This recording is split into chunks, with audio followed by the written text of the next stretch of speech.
At the edge of the cave, the focus has been on logistics, mitigating risk, and racing the weather. But for the rest of the world, the 12 boys and their soccer coach below have been the focus, never more so than tonight, now that 4 of them are finally free, rescued earlier today. And this is a live look at the hospital where they are now being treated, with preparations already in hand for the others. That is if everything goes according to plan. And frankly, that's still a big if. A lot can still go wrong. But if nothing else, the boys and the rescuers now know that the plan works. Briar Stewart is in Thailand tonight. She walks us through today's successful first phase.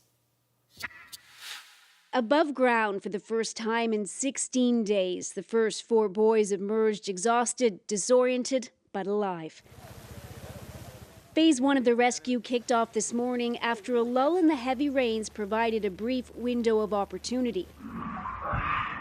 The boys, all wearing full face masks, were guided through the flooded underground labyrinth, a treacherous 4-kilometer journey that took hours. But in the end, the rescuers exceeded their own expectations, bringing the 4 boys out in less time than practice runs had suggested it would take.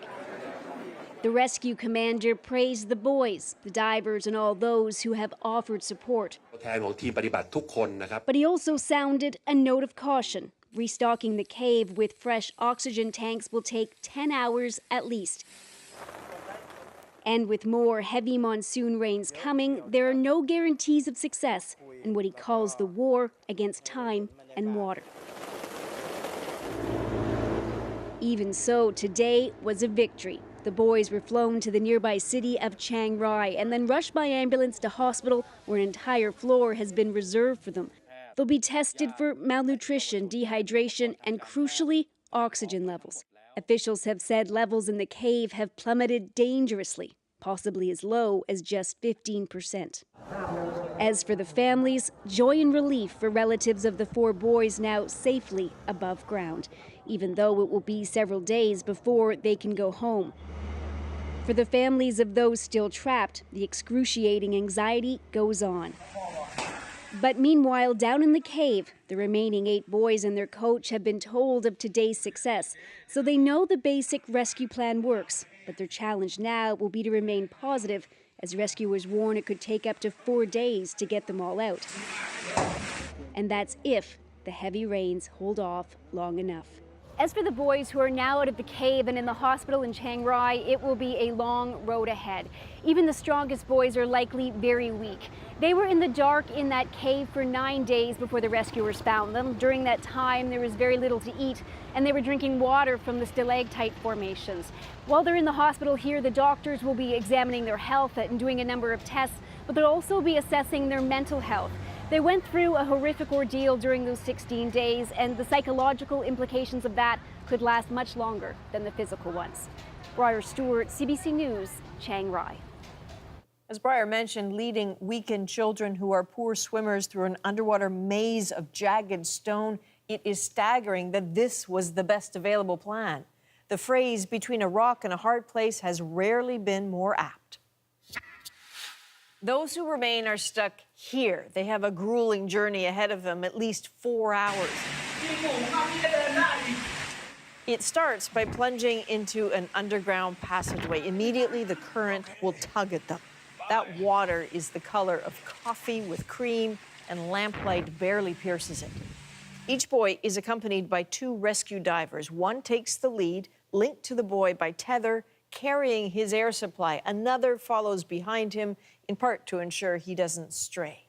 The passage isn't a straight line. There are blind alleys and dead ends. After a few hundred meters, there's the so-called Pattaya Beach. It's called that because usually there's a dry section here and an air pocket, but it also signals tough challenges ahead. The tunnel can narrow dramatically, including at what's described as a crisis point, where it juts upwards to an opening about half a meter across. That's all. The group will have to shimmy through, pushing their air tanks ahead of them. Eventually, the cave comes to a T-junction.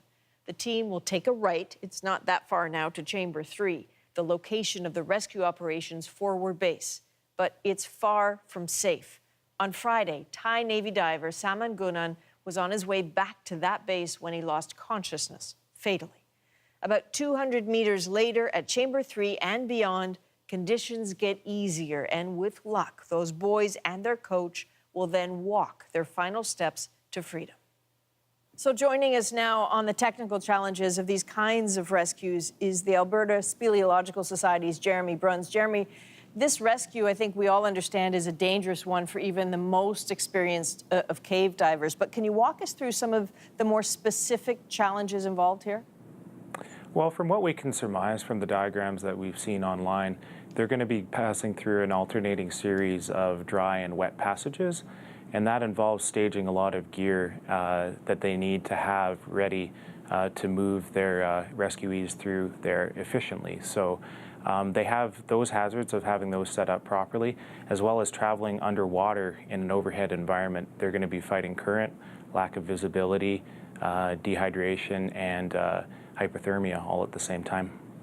When we hear that in the last few days that they've been teaching the boys about diving, what does that mean exactly? What have they been showing them? Yeah, well, the rescuers in this case are going to try to keep the workload on the boys to a minimum.